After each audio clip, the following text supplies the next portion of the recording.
Factory outlet Mukunda jewellers లో mega వడ్డానం sale 2.0. నమస్కారం. మాఘపురాణం 8వ రోజు పారాయణలోకి వచ్చాం. మృగశృంగుడు అనే బ్రాహ్మణ యువకుడు తనకి కాబోయే భార్య అయినటువంటి సుశీలని, ఆమె యొక్క స్నేహితురాళ్ళిద్దరినీ కూడా అపమృత్యువు నుంచి రక్షించాడు. యమధర్మరాజు కోసం భీషణమైన తపస్సు చేసి ముగ్గురు అమ్మాయిల్ని బతికించాడు. పునర్జీవితులైన ఆ ఆడపిల్లలు ముగ్గురు ఏం చెప్పారో చూద్దాం. మృగశృంగుని మంచితనం వల్లను, పట్టుదల వల్లను, యమధర్మరాజు యొక్క కృపాకటాక్షాల వల్లను మరణించిన ఆ ముగ్గురు కన్యలు మరలా పునర్జీవులై నిద్ర నుండి మేల్కొన్నట్టుగా లేచారు. వారు చూసినటువంటి యమలోక విషయాల్ని వారి తల్లిదండ్రులకి ఈ వింత విడ్డూరము అవి చూడ్డానికి వచ్చినటువంటి అశేష ప్రజానీకానికి ఇలా తెలియజేశారు. వీళ్ళ జీవుడు యమలోకానికి వెళ్ళిపోయాడు. ముగ్గురులో నుంచి జీవాలు వెళ్ళిపోయినాయి కదా, అక్కడ వాళ్ళు చూసిన సంగతి జ్ఞాపకం ఉంది వాళ్ళకి. ఏం చూశారో చెప్తున్నారనమాట. యమలోకంలో పాపులు తాము చేసిన పాపములని అనుసరించి శిక్షలు అనుభవిస్తూ ఉంటారు. పాపులు తాము చేసిన పాపకర్మలకు యమలోకంలో కఠిన శిక్షలు అనుభవించవలసి ఉంటుంది. అక్కడ శిక్షలు కఠినాతి కఠినంగా ఉంటాయి. ఎర్రగా కాలుతున్న ఇనప స్తంభానికి పాపులను కౌగలింపజేస్తారు. ఒక ఇనప స్తంభం కాలుతూ ఉంటుందట, దాన్ని కావలించుకోవాలి. ఇనప స్తంభాన్ని కావలించుకుంటే ఏమవుతుందండి? శరీరం కాలుతుంది కదా, కావలింతలు తప్పవట, హగ్ చేసుకోవటమే. తర్వాత తలకిందులుగా వేళ్లాడగట్టి కింద మంటలు పెడతారు. సలసలా కాగుతున్న నూనెలో వేయిస్తారు. విషకీటకాలున్న చోటికి తోసేస్తారు. మనం చూస్తాం రౌరవాది నరకాలు అలా పేర్లు వింటుంటాం కదా, ఆ రౌరవాది నరకాలు కూడా అలాంటివేనండి. రకరకాలు అదొక జంతువట, దానికి అన్ని ముళ్ళు ఉంటాయట. ఆ జంతువులతోటి కుమ్మిస్తారు. రౌరవాది నరకాలు చాలా బాధాకరంగా ఉంటాయని చెప్తారు. పాపుల శరీరాన్ని పదునైన వాటితోటి, కత్తులతోటి, వాటితో రంపంతో గీరుతారట. ఒక దీన్ని కోసినట్టుగా ఘాట్లు పెడతారు. తర్వాత కారాన్ని అద్దుతారు, దాని మీద ఉప్పు అలాంటివి చల్లుతారనమాట. ఎర్రగా మండే బొగ్గుల్ని ఆహారంగా బలవంతంగా తినిపిస్తారు. చెవులలో సలసలా కాగుతున్న సీసాన్ని పోస్తారు. సూదుల్లాంటి ఇనప మేకులున్న చట్రాల మీద నడిపిస్తారు. వాళ్ళు చెప్పినట్లు చేయకపోతే కనుక, చెయ్యనిచో ఆ యమదూతలు శూలములతోనూ ముదరములతోనూ పొడుస్తారు. ముళ్ళ గదలన్నమాట వాటితోటి. అయితే ఈ శిక్షలన్నీ కూడా పాపులు చేసినటువంటి పాపముల యొక్క తీవ్రతని అనుసరించి ఉంటాయి అని ఈ ముగ్గురు కన్యకలు వాళ్ళు అక్కడ చూసినది వివరించి చెప్పేసరికల్లా తల్లిదండ్రులు, చుట్టుపక్కల ప్రాంతంలో ఇది వింటున్నటువంటి జనమంతా ఉనికిపోయారట. ఏమిటి ఇలాంటి శిక్షల? శరీరం ఉండదు. ఇప్పుడు మనం ఇలాంటివి వినంగానే మనం చచ్చిపోతాము, మరణిస్తాము. మన శరీరాన్ని ఇక్కడ పాతేస్తారు, లేకపోతే కాల్చేస్తారు. మనం అదే కదా తెలుసుకుంటాం. ఖననం చేయబడతాము, లేకపోతే దహనం చేయబడుతుంది దేహం. దేహంలోంచి సూక్ష్మ శరీరమే పైకి ఎక్కడికో వెళ్తుంది. ఏ పక్కకి వెళ్తుందో అది వెళ్ళింది. ఇప్పుడు మనం వైతరణి నది దాటి వెళ్తారని సశరీరంగా కాదు, దేహం ఉండదు. దేహం లేని సూక్ష్మ శరీరాలకే, ఈ సూక్ష్మ శరీరాలకే ఈ బాధలని జీవుడు ఈ నరకాన్ని అనుభవిస్తాడు. మనం చేసినవి ఏవైనా మన లోపల ఉన్నటువంటి జీవాత్మ దీన్ని భరించాల్సి వస్తుందన్నమాట. అయితే జీవాత్మే చేస్తుంది కదంటే, జీవాత్మే ఉంటుంది.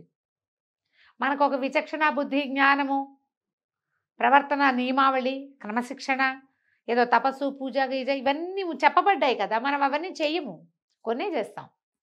ఏవో చేసిన వాళ్ళు చేస్తారు, చేయని వాళ్ళు ఏమీ చేయరు. నువ్వు ఇది పూజ చేసుకోవాలి నాయన, రోజు పొద్దునే సంధ్యావందనం చేయాలంటే చేయరు ఎవరు.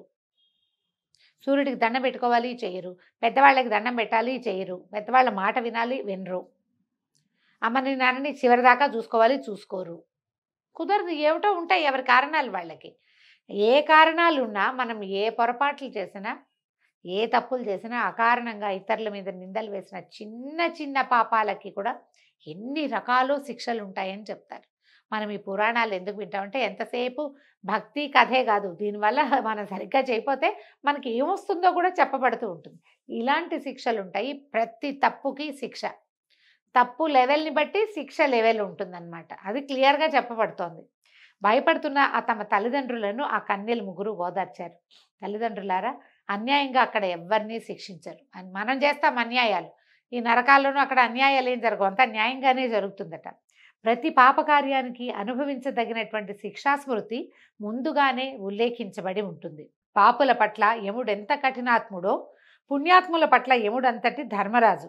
యముని భయంకర స్వరూపం చూసి పాపులు గోల పెడతారు, కానీ పుణ్యాత్ములకు యముడు శాంత రూపుడై దర్శనమిస్తాడు. ముందు అధ్యాయంలో మనం చూసాం, చాలా పరమశాంత స్వరూపంతో మృగశృంగుడికి కనిపించాడు. శాంతరూపుడే ఆయన. పాపుల పట్ల కఠినంగా ఉంటాడు, కానీ రూపం భయంకరంగా ఉంటుందని ఎక్కడా చెప్పబడలేదు. తర్వాత తల్లిదండ్రులారా భయపడవలసిన పని లేదు, సూక్ష్మంలోనే మోక్షం కలిగే మార్గాన్ని తెలుసుకున్నాం. ఇప్పుడు మనకి ఏం చేయాలి, ఇందులో నుంచి తప్పించుకోవాలి అంటే ఏం చెప్తున్నారు, మానవులు ఈ నరక బాధల నుంచి విముక్తి కలిగించుకోవటానికి ఒక ప్రత్యేకమైన ఉపాయం ఉంది. ఇహపర సుఖములను పొందిన మానవుడు ముక్తి నొందటానికి మాఘమాస నదీ స్నానం ఒకటే సులభ తరుణోపాయము. మనకి ప్రతిసారి చెప్తారండి, కార్తీక మాసంలో కూడా కార్తీకంలో స్నానం చేయి మోక్షం వస్తుందని చెప్తారు. ఇది కూడా అంతే. అప్పుడు చేయలేదు, అప్పుడు చాలా చలిగా ఉందండి, ఎక్కడ చేస్తామండి, మనకు పనులు ఉన్నాయి, రాత్రంతా పని చేస్తాం, పొద్దున్నే స్నానం ఎక్కడ చేస్తాం, ఇట్లా ఆలోచిస్తాం కదా.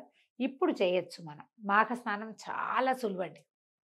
పైగా మాఘంలో నదీ స్నానం అత్యద్భుతం అని చెప్పారు, కానీ ఇంటి దగ్గర స్నానం చేస్తే తప్పని చెప్పలా. నది చేయగలిగితే అమోఘం, ఇంట్లో చెయ్యి, అదైనా మంచిదే. ఈ సంవత్సరం కాకపోతే వచ్చే సంవత్సరం చేద్దాం నదీ స్నానం.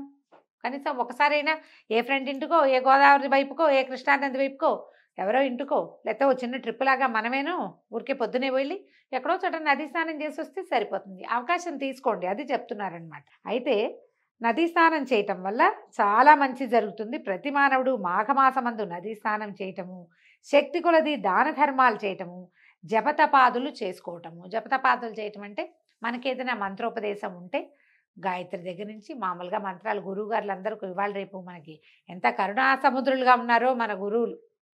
ఏదో ఒక మంత్రం టీవీ ముఖత అయినా సరే చెప్పేస్తున్నారు. అదైనా చేసుకోవచ్చు కదా మనం వింటే కనుక. మనకేమీ రాదు, శ్రీరామ అనుకో, రామ అనుకోవచ్చు, అదైనా చాలు. ఎవరితోటైనా బోధ ఉంటే అద్భుతంగా ఉంటుంది. బోధ లేకపోయినా మనం చేసుకోవచ్చు. ఏదో ఒక మంత్రము జపము తపము చేసుకోవటము. తర్వాత యజ్ఞాది పుణ్యకార్యాలని చేయటము. ఏదైనా అవకాశం లభిస్తే అన్ని దేవాలయాల్లో ఇప్పుడు హోమాలు జరుగుతూనే ఉంటాయి, ఏదో ఒక దాంట్లో పార్టిసిపేట్ చేయండి. ఈ మాఘమాసంలో ఎక్కడ అవకాశం ఉంటే అక్కడ మన సమీపంలో ఉన్న ప్రతి దేవాలయంలోనూ ఏదో ఒక హోమాలు యజ్ఞాలు చేస్తూనే ఉన్నారు. కొంతకాలం క్రితం ఇట్లా లేదండి, ఇప్పుడు మనకి అవకాశాలు చాలా పెరిగినాయి. దేవాలయంలో సత్యనారాయణ వ్రతాలు చేసుకోవచ్చు, పౌర్ణమి వ్రతాలు చేసుకోవచ్చు, అభిషేకాది క్రియల్లో పాల్గొనవచ్చు. ఫలానా యజ్ఞం జరగబోతుంది, పౌర్ణమి నాడు ఫలానా యజ్ఞం చేస్తున్నాము, ఆసక్తి ఉన్న వాళ్ళు పాల్గొనండి, ఇలాంటి ప్రకటనలు విపరీతంగా కనపడతాయి. మనం రెగ్యులర్గా వెళ్ళే దేవాలయంలో ఉంటే అక్కడే కొంచెం ఏదో అమౌంట్ మనం ఇంట్లో చేసుకోవాలనుకోండి, చాలా పెద్ద పనిగా ఉంటుంది. దేవాలయంలో క్షేత్రంలో చాలా అవకాశాలు లభిస్తున్నాయి కదా. లభించే ఏదో ఒక అవకాశాన్ని, అన్నీ కాకపోయినా ఒకటి రెండింటినైనా తీసుకోవాలి. తర్వాత భగవంతుని పట్ల భక్తి శ్రద్ధలతో ఉండి ఈ మాఘమాసం అంతా కూడా విష్ణు పూజలు చేయుట ఇత్యాది పుణ్యకార్యాలు, మాఘ స్నానం చేయటము, ఇలాంటి పుణ్యకార్యాల వల్ల ఆనాటి వరకు అంటుకున్న పాపాలన్నీ నశిస్తాయి, స్వర్గలోక ప్రాప్తిని పొందవచ్చు. కావున మాఘమాసమందు ప్రతివారు నదీ స్నానము గావించుట ఉత్తమోత్తమమైన సాధనము. మాఘమాస నదీ స్నానం అత్యంత పుణ్యప్రదాయమైంది. ఇంకా చెప్తున్నారండి, ఇంకా కొన్ని ఏమేం చేయాలో. ఈ మాసంలో విష్ణు పూజ చేయటము, పురాణ శ్రవణము. ఎలాగో వింటున్నారు బుద్ధిమంతులు మీరంతా, కాబట్టి ఏం ఇబ్బంది లేదు, దీంతోటే సరిపోతుంది. శక్తి కొలది దాన ధర్మాలు, శక్తిని బట్టి దాన ధర్మాలు చేసుకోవటం. నిష్కల్మష హృదయంతో శ్రీమన్నారాయణుని పూజించుట, స్మరించుట, విష్ణు సహస్రనామ పారాయణ, లేకపోతే కనీసం కేశవనామాలు చెప్పుకునైనా అర్చన చేసుకోవటం ఇత్యాది కృత్యాలని చేయవలను. అట్లు చేసినచో శ్రీమన్నారాయణుని కృపకు పాత్రులై విష్ణు సాయుధ్యాన్ని పొందుతారు. కావున మరణం పట్లను నరకలోకం పట్లను భయపడవలసిన అవసరము లేదు.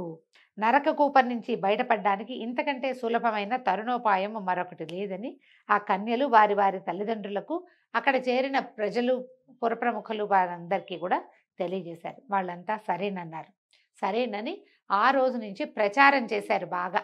మాఘమాస నదీ స్నానము అత్యావశ్యకమైనది, తప్పకుండా సర్వులు ప్రతి వాళ్ళు నదీ స్నానం చేయండి. ఆయా వేళలు ఎవరికి ఎట్లా కుదిరితే అట్లా అని సర్వము మాఘమాస నదీ స్నానం చేయటానికి, మాఘమాస విధులను నిర్వర్తించడానికి అంగీకరించారు. ఆ కాలానికి ఇప్పటికీ మనకు ఒక తేడా ఉందండి.